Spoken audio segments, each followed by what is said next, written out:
Hello, everybody. This is Nadineo, and I am so excited today. I'm doing something for the first time, and that is a live interview. And I'm just out here looking for support from all my friends and family and other Facebook viewers.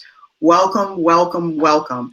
I have something exciting to share with you today, and that is a journey that a dear friend of mine is taking. And she's actually here today with me, and that is Barbara Kigozi. Now I'm going to bring her in right now. So, Barbara, welcome. Hello. Hello. Thank you for having me. Thank you so much for joining me. Now, Barbara, I know this technology is new. I'm just doing this for the first time. I was talking to you a little bit about that earlier. The Right. platform is called Be Live TV. Now, I have you on a two shot, but Right. right now, your left side, can you move more in that direction? Yeah, that's much better. I'm trying to get you in the Okay. center so everyone can see you when we are, both up on the camera. Okay. So everyone, please welcome Barbara Kigozi. Barbara and I met in college back at Temple U. Temple And, you. and I was watching Facebook and I noticed that, Barbara, you were venturing in new territory and actually Absolutely. going back to Temple. And I Absolutely. and when I heard about your journey, I was so excited and I just felt like, you know what? I have to sit down and talk with you and find out what's up, what's going on, what are you doing, and why. So, if you would, first of all, tell everyone a little bit about yourself. Well, I'm Barbara Kigozi. I've lived in Philadelphia for the last 32 years. I went to Temple undergrad for film and media arts. So I am an artist at heart. I am a filmmaker. I am a photographer, and would like to call myself an activist in the work that I've done as an artist. My new venture, which is not too far fetched from using my artwork in a way to solicit or ignite conversation around issues that I'm most passionate about, which would be, going back to grad school for public policy. So that is my new venture, and that's what we're going to talk about today, and why I chose this path. Now, I just think that's so amazing, and that you're going back to college, and that you've chosen public policy. Why did you decide to do that? Well, to be totally transparent, it was the 2016 elections. And we all know how that went and how it Yes. continues to torment me every living day. I realized, that evening after the elections, and the next day, and I thought that, I can, continue to do the work that I do in my artwork, and sort of use some of that anger and energy to sort of get myself lost in my artwork. But then I decided that maybe I should move the needle, and really look for something that would make an impact on a sort of on a larger platform. And I think, going back to school for public policy and realizing that policy is really all about how we live our lives, and what Mhm. determines, good policies, bad policies all affect, us in society, right? And Mhm. I also believe that there's not enough women in public service. There's not enough people of color in public service, and people who could really influence policy. And so I'm taking this leap and putting myself out there. So kind of, I guess, coming from behind the camera as I've always Mhm. been, and possibly getting in front of it. I think if I'm part of the process of determining policies about sort of issues that I'm most passionate about is very important. And I believe that, the program at Temple will give me at least the skills to be able to be part of that process. I'm open as to where that career path is going to take me. Mm-hmm. I mean, issues about, women's equal rights. We have incarceration. We have, LGBT issues. Mm-hmm. All these things that have sort of been living in my artwork, and sort of having conversations on a much smaller scale, now put me in the center, and hopefully I'll be part of the process of, determining good policies when it comes to things that better people's lives. Well, Barbara, I just want to tell you that there's been some amazing comments coming in. One, Annie Stanley welcomes you and Thank you, Annie. congratulates myself. And also, Jocelyn Denise, she talks about the public, what's going on in politics right now, and that it torments her too. Right. And that's what I think is the real issue is that what's going on now. There seems to be a rising of more people getting interested in government policies. Right. It's as if we were complacent. Right. Right. And now it is kind of scary. Every time you turn on the television, there's something else that is happening. Yeah. And for me, it was, well, how can I help? Mm-hmm. What can I do to make the world better, right. and not, right. Revert back to past ways of living? And go ahead, Barbara. I mean, I feel that, each one of us has a duty and always have had a duty to be engaged. And, it could be very overwhelming on a sort of a larger scale. Like, I'm not looking to, to change Washington. I'm not looking to change, our local government in Philadelphia, how that is run. However, the steps that I'm trying to take is, starting sort of from a grassroots. How do I get engaged in my community? And I believe it starts within your community to be able to affect change, and know how to at least reach your local representatives and demand better. But we have to start from a place of knowing that we deserve better. We deserve better schools. We deserve better health care.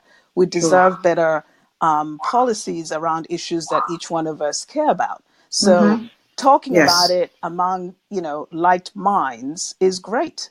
But if we don't get engaged in the process that makes that makes change, then it's all we're doing is sort of talking about it and feeling good about it.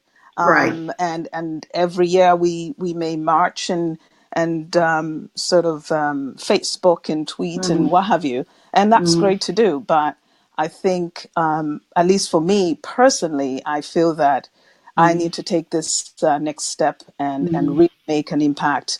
And I hope with the support that I've gotten so far, which has been absolutely amazing and overwhelming, and I'm so humbled by it.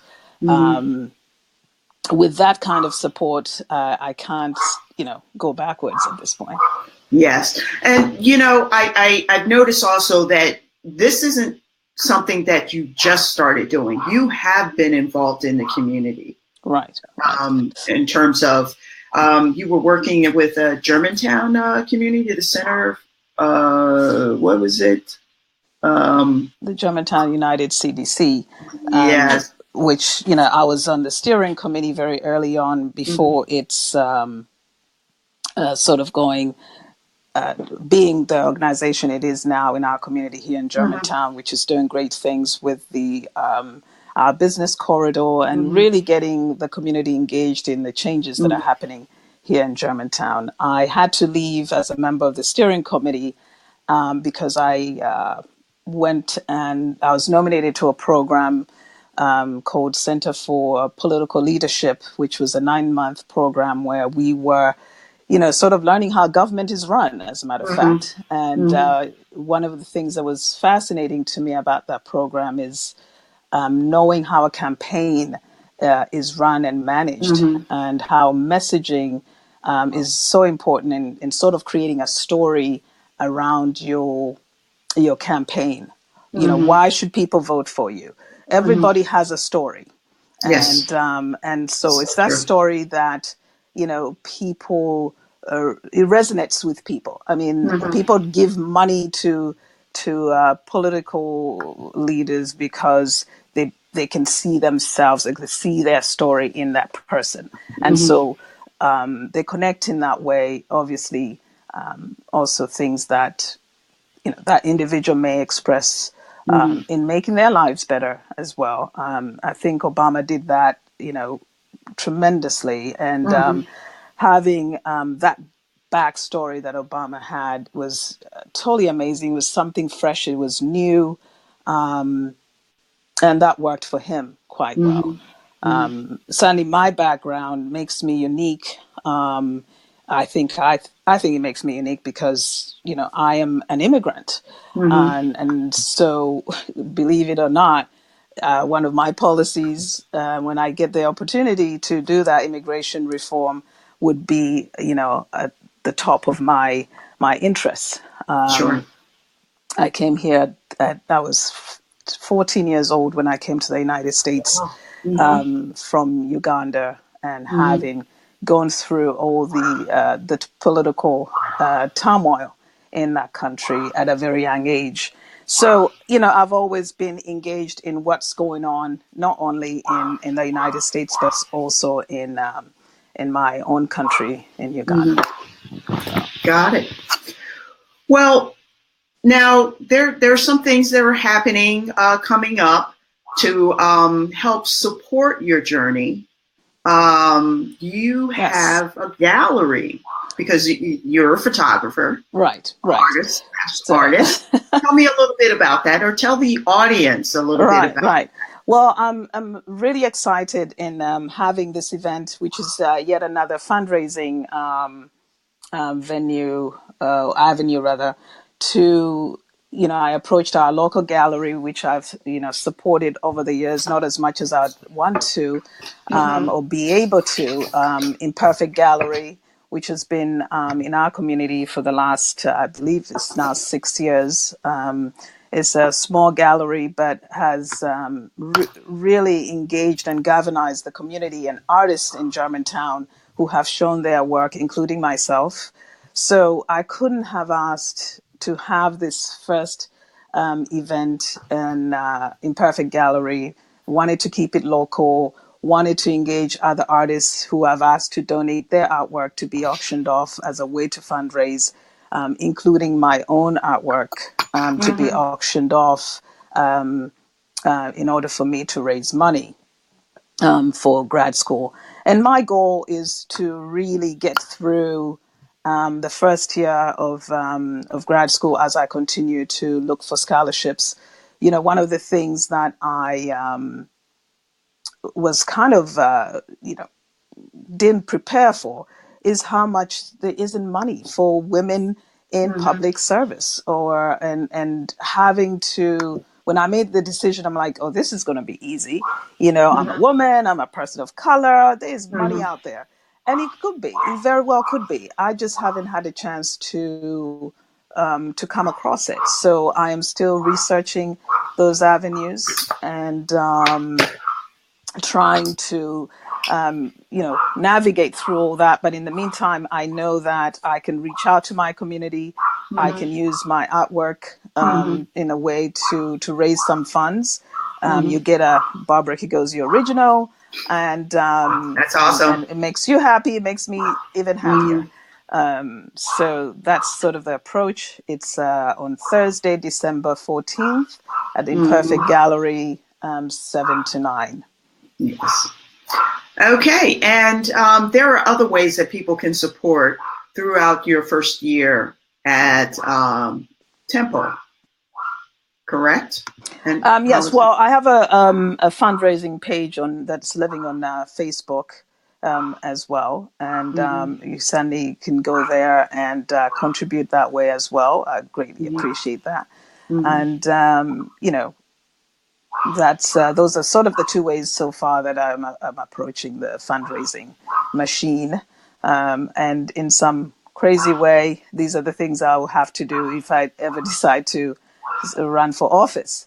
Sure. So I believe that all this is preparing me for the next level, Mm-hmm. and having to be in front of the camera, which makes me extremely nervous because it's not my most comfortable place to live, but Neither for me.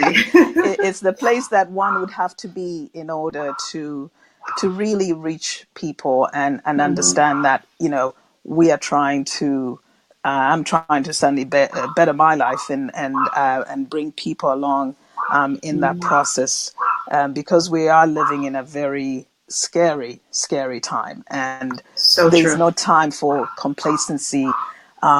Every little bit of engagement Mm-hmm, certainly helps. mm-hmm. It does. It definitely does help. And I am just so glad that I can be a part of that, that I can help in some way by, you know, Absolutely. diving into this new platform and figuring out how we can be in two totally different places and in the same state Right. and Right. be able to talk and share and get the word out Right. Right. about what's going on. And so, what I wanted to do was tell everyone, the viewers here, please comment, share, and like this video. That helps us get Barbara's story out about her Correct. journey. And also, I did post within earlier in the lower thirds, I posted the information about the Imperfect Gallery that's happening this Thursday. So if you're in Philadelphia, Absolutely. Come out. come out and check it out.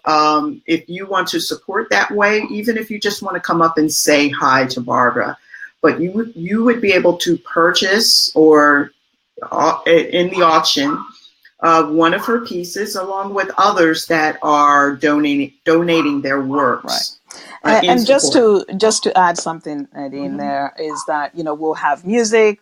It's really a celebration, and in some way, if somebody walks away from that and goes back and says, you know what, I am also going to be more engaged in my community and push change forward.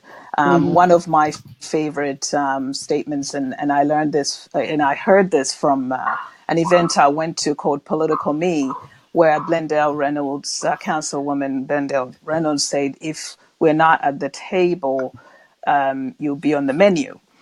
mm-hmm, And I found that to be so profound. And it is something that I wanted to borrow for this event, because it is very true that, mm-hmm, when we look at, our representatives, people we vote for and send to Washington, who are truly working for us, they are working for us.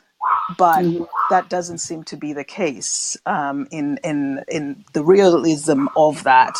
And I don't know how many people feel that we elect these people to represent us. And I think we're losing that understanding. Sure. And we are all here to hold your city council person accountable, down to your mayor, your governor, your president, for that matter. Mm-hmm, And so, we need to march with a purpose. We mm-hmm, need to, be out there in the street knowing that we need to affect change. Otherwise, I will not march mm-hmm. any longer unless I know that a policy is going to come out of that movement. And that should always be the goal. Otherwise, we march, we get together, and then we go home. Sure. And what does that mean at the end of the day? Yes. So it has to be something that is going to affect change. I think we need to be able to talk to people who have with differences, and so we understand how we could get to the middle ground. How do we arrive there? We could start out, miles apart, and we could find something that we can agree on. We Mm-hmm. don't always have to agree with each other, but we definitely have to work with each other. Now, there are people who are never going to get there, and Yes. in that Mm-hmm. understanding, and that's okay. But Mm-hmm. we have to fight for what we believe in and what we deserve. And I believe that, communities of color, which is, one of my most interest, is that we need to be very much engaged and in demanding better communities, better markets, supermarkets, Mm-hmm. because most of us live in what I call, or what they call, food deserts. Yes. There's no reason for that. We have people who represent our communities, and we need to deserve better supermarkets, better schools, and what have you. So unless we bring that to their attention, and they need to know that we are here and that we are watching them. Mm-hmm. Otherwise, silence equals death, as they say. Mm-hmm. Yes, so true. Silence equals death. Well, Barbara, this was so amazing. Thank You you. know, Thank you. um, even I learned a little bit more just sitting here talking with you. But most of all, I'm just so proud to be even just a small part of your journey, and that is sitting down with you and interviewing you and helping get the word out. Right, right. And so I want to thank you for joining me today. Oh, thank you. And Thank you. I want to thank the audience for joining me today and for all the wonderful comments that I received in this comment section below.